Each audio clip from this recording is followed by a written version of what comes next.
In this video, we're going to be test firing my mom's little Smith & Wesson Bodyguard 38 Special revolver.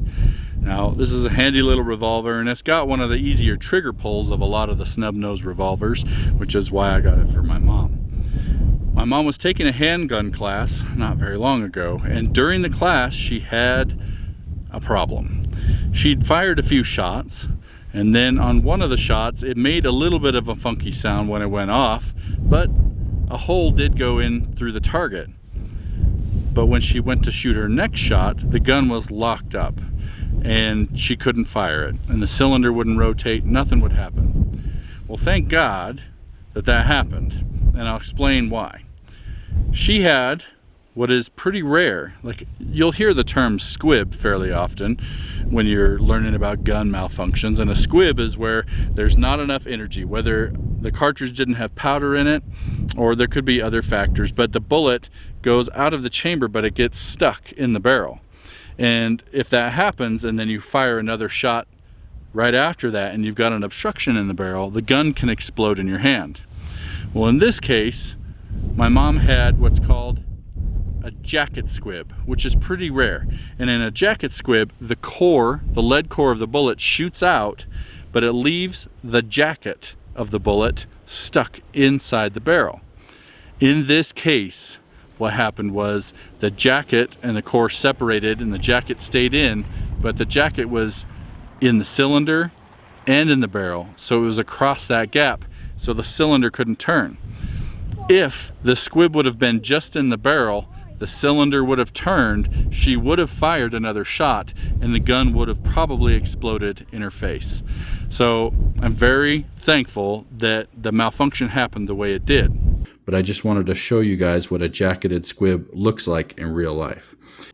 This jacket came apart in 3 pieces when we were getting it out, or the gunsmith was getting it out. So that's why it looks a little funky. This was the tip, this was the middle part, and then this is the part, this part right here was what was still stuck in the cylinder. So you can see a little bit of a flare right there. And you can see rifling marks on this part of the jacket, but not on this part of the jacket. What that means is that this part right here, because it has no rifling marks, that was still stuck in the cylinder, and the part with the rifling marks was in the barrel. Now, on a revolver, there's a tiny little gap between the cylinder and the barrel, which allows the cylinder to turn to the next shot. And you can tell where that was at because the pressures from the gas actually created a little bit of a flare on that portion of the jacket. So anyhow, I just wanted you to see what a jacketed squib was. This is a jacketed bullet, so the inside of that bullet is lead, has a lead core. In the case of a regular squib, that whole thing would get stuck in the barrel and completely obstruct it. In the case of a jacket squib, the lead core that's inside the bullet shot out, leaving just the copper jacket stuck to the inside of the barrel and hollow.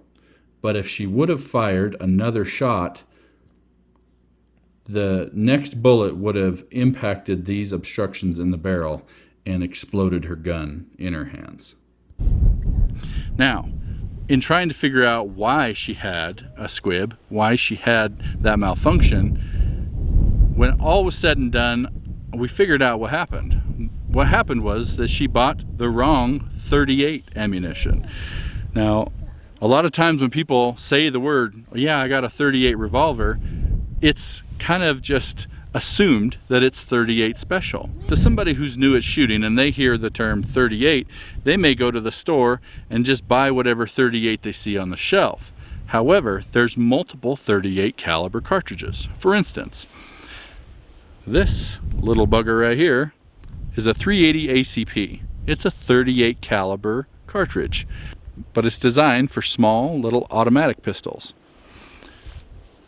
Or you'll have your standard 38 special, which is quite a bit longer.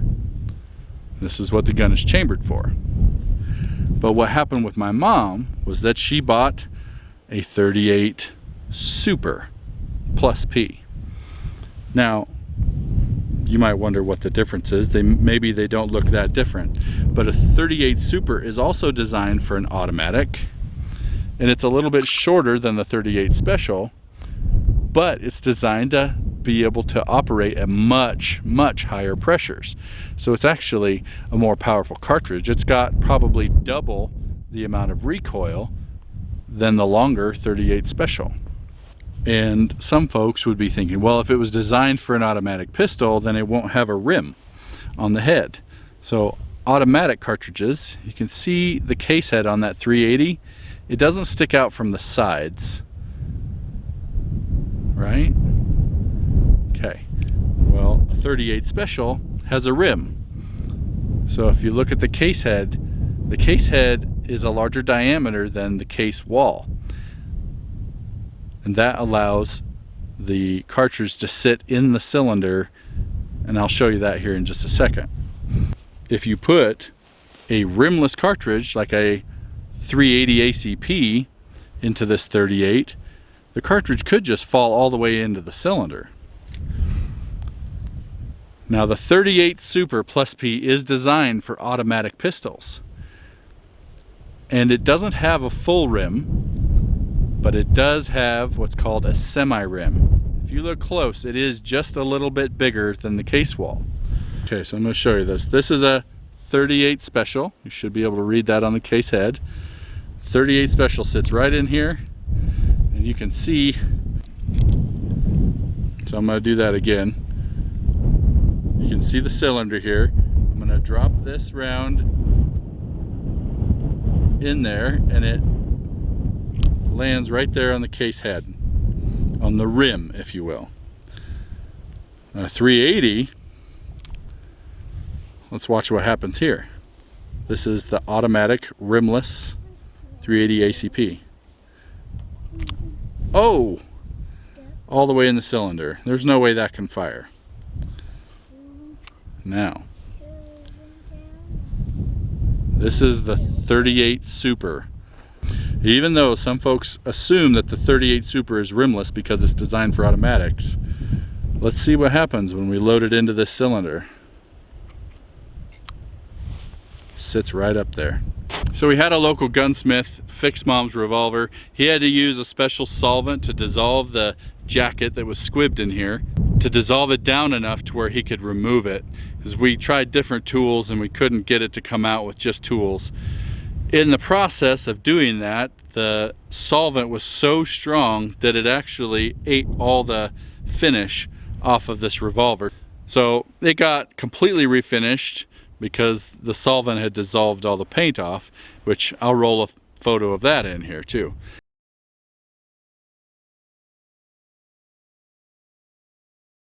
So these are the first few rounds out of this gun after it had been fixed. I just want to make sure it's safe before I give it back to my mom. See how it goes.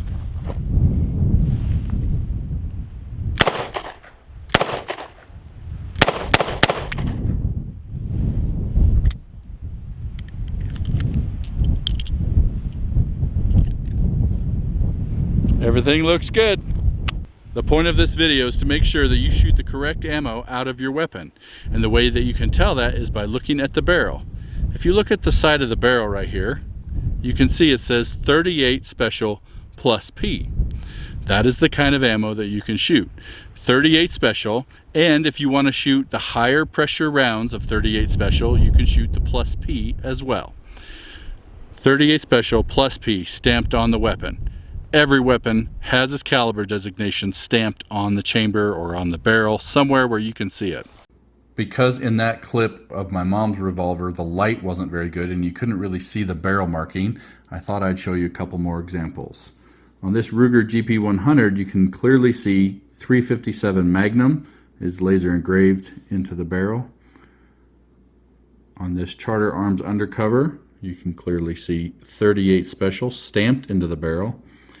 And on this Cimarron 1911, it's actually stamped into the chamber of the barrel, and you can see it right there, caliber 45 ACP.